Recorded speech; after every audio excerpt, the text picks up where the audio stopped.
my dad to ask him if he could make 2 more. I ended up with one of them, the St. Francis. And the reason I know that it was one of the 4th ones that he made, it was either the 3rd or 4th one that he made.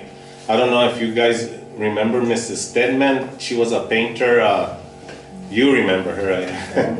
And a real famous painter. She had the first one, and I think one of her daughters or sons has it now. And I don't know who got the second one, but this lady, Miss Schmidt, she was one of the ones that bought the 3rd or 4th one, and her niece called me one day to go see a tree in Tesuque, and see if I wanted the tree, and I told her, sure, I'll go look at it, and I go, yeah, I'll take the tree, It was a big cottonwood, and she invited me in the house, and I saw that St. Francis, I go, wow, that's one of my dad's, the old ones, and she goes, yeah, my aunt bought it, Miss Schmidt. And I go, I remember her, The only reason I remember her is because I'm a car guy, and she used to drive a 63 Chevy, real little, you could just see her there. And I go, I remember your aunt. She had that 63 Chevy. Yeah, that's her. So I told her, if you ever want to sell it or trade it, let me know. And she goes, no, I like it and I want to look at it. Still there. And about 10, 12 years went by, and I get this phone call, and she goes, Pete, you still want to trade for that carving, your dad's carving? And I go, what carving? I didn't even remember anymore. And she goes, I'm the lady in Tesuque that gave you the tree. And I go, oh, yeah, sure, And she came over to the house, and I had some pieces there, and I would have gave her all of them for it, And she took like 7 pieces to give to her nieces. So that made me happy, that I was making them happy, and they were making me happy too. So that piece gave a big circle, there's a big story to that piece. But just like Martha said, my greatest thing is making people happy, and I've been blessed that people like my work, and it's ha sido una bendición. And it all started con mi papá, el jefito, como le decíamos, el jefe. We used to call him el jefe, and behind my mom's back, we used to call her jefita. She didn't like that. We used to call her jefa, but if she caught you calling her jefa, I don't care what she had in her hand. You're getting whacked with that, So we were real careful not to call her, and she's the one that controlled us all there, and kept us in line. We were 5 boys and always making messes there in the house. My dad was a boxer in the army, so he brought us up all boxing and stuff. So we'd make rings there at the house and box with our cousins and everything. It was a real happy childhood growing up there in Tesuque. We were real poor, so when my dad started getting well known, it was really a blessing to all of us. And I just loved seeing people's faces and making them happy. That's my biggest pleasure of this blessing that my dad gave us. And again, thank you for inviting me. And I didn't bring nothing really, just my girlfriend, my beautiful girlfriend. So I guess that's it. Thank you very much for having me.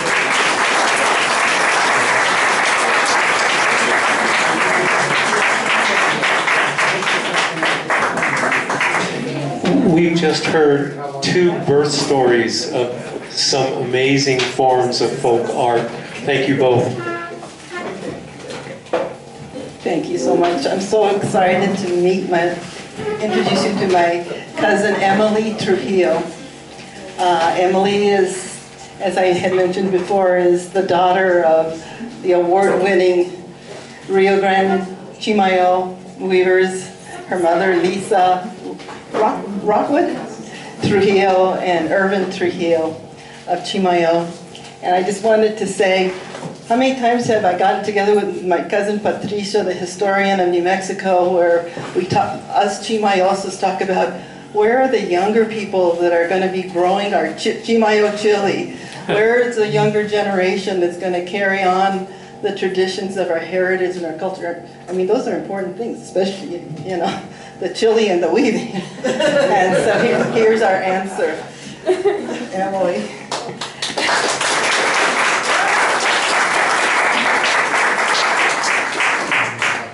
Hi, my name is Emily, as I said. I'm Irvin and Lisa Trujillo's daughter. Just starting out, because it's very important to me, contrary to popular belief, I'm actually 25. I'm not 16. I just want to throw that out there. Because it's important when I say. So she already told you guys that I have a degree in anthropology and psychology, with my focuses in human neuropsychology and ethnology. So basically I know a lot about people, and that's actually been important. It's really cool. But anyway, tangents already this early.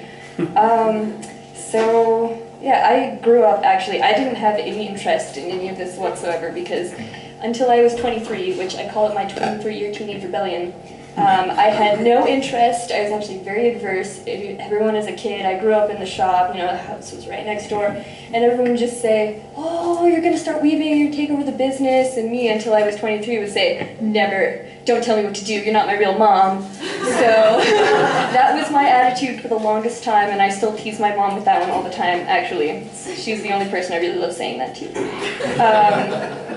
But anyway, so when I turned 23 is when I switched to a double major and started really learning about culture, and I took quite a few classes on heritage.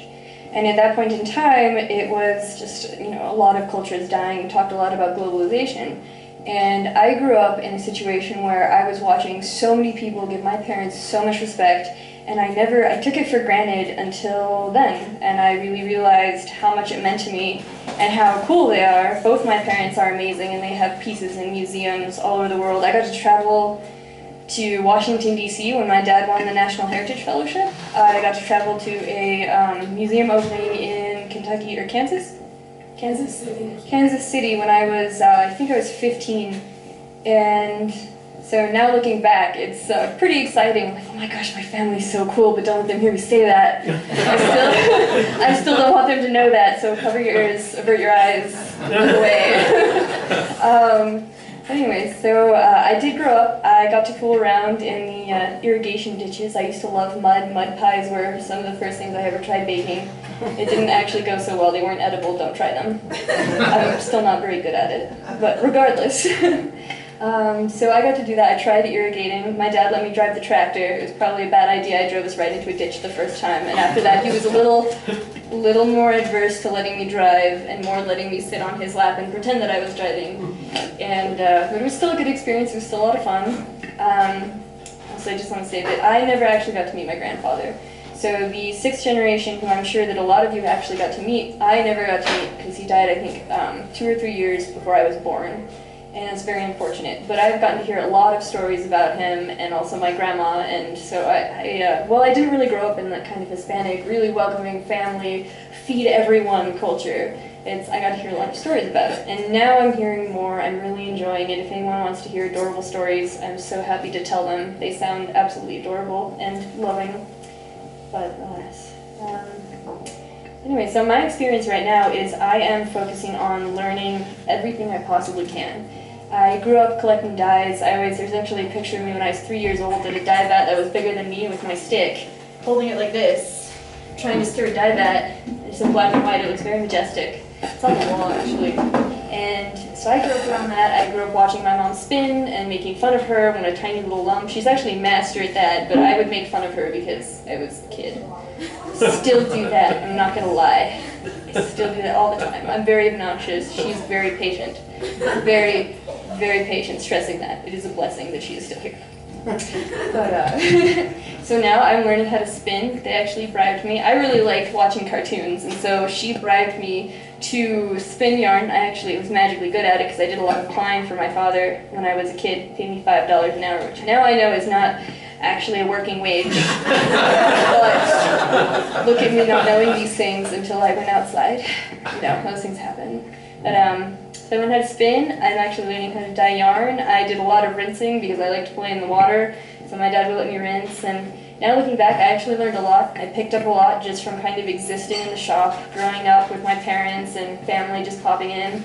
It wasn't ever really planned. You would just have random family showing up. Victor, who is my cousin, he pops in all the time without telling anyone, hey, I didn't really know you were going to be here, but it's a pleasure. So, yeah, and I get to educate. By the way, this is completely impromptu. I was really hoping I didn't get to go first, or didn't have to go first, rephrase, because I wasn't sure what everyone else was going to talk about. So this is completely impromptu. I was ready to talk about, the generations of old, which I will still talk about if anyone wants to hear about it. Like 1700s is when my family came to this area, to the Chimayo area. They'd been there, 8 generations of weaving. Originally it was purely utilitarian, yada yada, there's a lot, 1800s. Whatever. Okay, there's a lot. Come to the shop. We will be so happy. This is advertising, like shamelessly. Come to the shop. We will tell you everything you want to know. My dad is an amazing man. I have so much respect for him. Also, my mother, she is also a master artist. She does not get nearly as much attention because she is married into the family, but she also knows a lot and would be happy to educate all of you. So come by. Hopefully you'll buy something, sell the house, you'll be able to afford it. At least some of it. That's my strategy. Anyway, so right now you can see some of my pieces. I want to grab, this is one that I'm actually really proud of. I'm still learning, as I said. I want to stress that because I'm not very confident in my work, much like my father, who is the most humble person on the entire planet, by the way. This is my favorite because I still am rebellious, and my dad says, nobody ever buys cerise. It's so hard to make work. So I waited for him to go on his lunch break, found the most screaming pink that he would hate, and I made a whole bunch of spools, and I started this piece.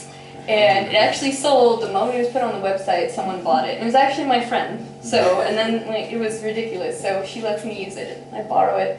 I called it, "Can you take me seriously now, Dad?" That's cerise right there. I really like puns. And then I continued to make other pieces with that color just to spite him. It was a good time. But so that's kind of my arc. I like to make it pop, and I really hope that. I can continue. I'm receiving a lot of praise and attention. I really appreciate all of it. I am incredibly insecure. If you ever talk to me, I say sorry more than anyone should. My friends actually started a sorry jar. It's actually like my dad, and they make me put a penny in there. It's every time I say sorry, they put a penny in, but it's only a penny because I would go completely broke after 2 weeks. So it's only a penny. Just stressing that. But yeah, I really hope that you guys appreciate our work. Come by the shop. If you gave me a chance to actually get to talk to you, that would also be cool. I need to practice public speaking. As you notice, I'm staring more at these lovely tiles that don't get appreciated enough, rather than making eye contact with you. So, it would be really great practice. It would be lovely to meet all of you. I'm still trying to get to know everyone. I don't really get to know my cousins. So if you come by, I would love to talk to you. I've seen you before, but I'm not as interesting as your father. So yeah, it's also new to public speaking. So this is maybe my 3rd time giving a talk in front of people that wasn't purely about a research paper. Like, let's talk about synapses, your frontal lobe, let's talk about your cerebral cortex, I got this. Then it's, watching stuff that my father and my mother I grew up watching them talk about it and be so impressive. I will never actually feel like I'm a master artist, which I'm not. I've been doing all of tapestry and taking this seriously for a little over a year now. But one day I hope to at least be almost as impressive, maybe, possibly, if I try real hard as my parents. Wish me luck. Fingers crossed. Lord be praised. I got tired after all this. Very nervous. Thank you for being patient. I don't know if there's anything else I should talk about, or is that Any questions? Oh yeah, do you have any questions? Yes. So Emily, last week Maria and I stopped by the shop, and your dad was showing us some of your work, and he made a special comment of some very difficult weaving that you do that was asymmetric. Aw, Dad. Maybe you want to say something about that, because I had never seen that before. My asymmetry. So I grew up doing every single other art form, including Scotch tape sculptures, because I didn't want to weave. I really did. I knitted, I painted with watercolors, I did everything. In high school I did a lot of black and white drawings with pen in my free time.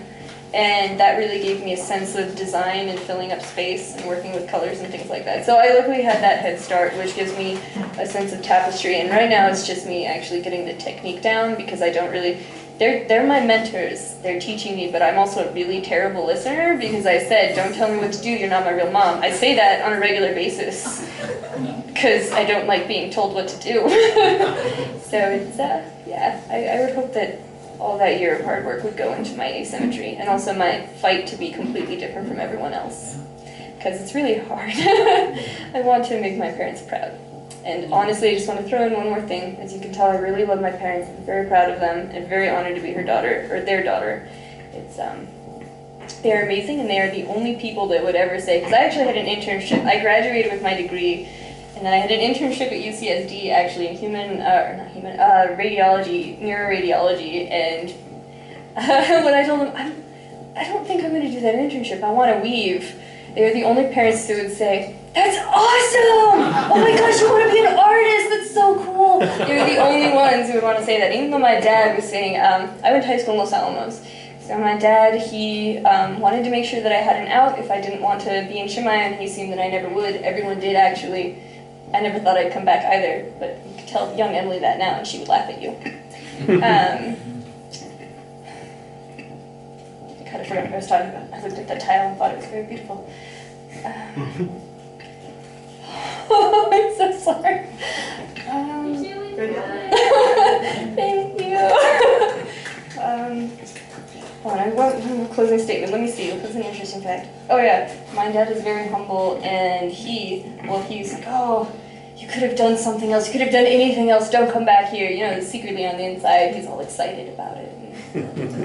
It's nice, and I'm really happy that I'm getting to carry this on, and that's actually why I'm here. Is I need to make sure that someone, even if I don't do it professionally, which is actually what I decided to do with my life, that it will at least get carried on. Because Victor, who's actually the same generation as I am, by the way, I'm just really young. He came by and was going to learn to weave, but he has an adult life. So, Victor, I'm guilt tripping you right now. You didn't even know that I cut your pieces off the loom, and you can go look at it's Beaker is a punk rocker was on your loom. Yeah. Just throwing that out there. Cough, cough, keep me company. Anyway, any other questions that could be answered in a short amount of time? I think you could be a stand-up comedian in your spare time. Thank you, but the problem with stand-up comedian is I'm ready to pass out and it has the word stand up in it, and that's difficult for me.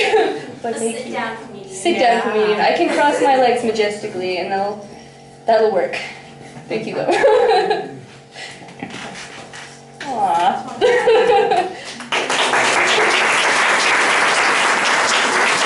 Thank you. Very good. How about our young generation who are going to be continuing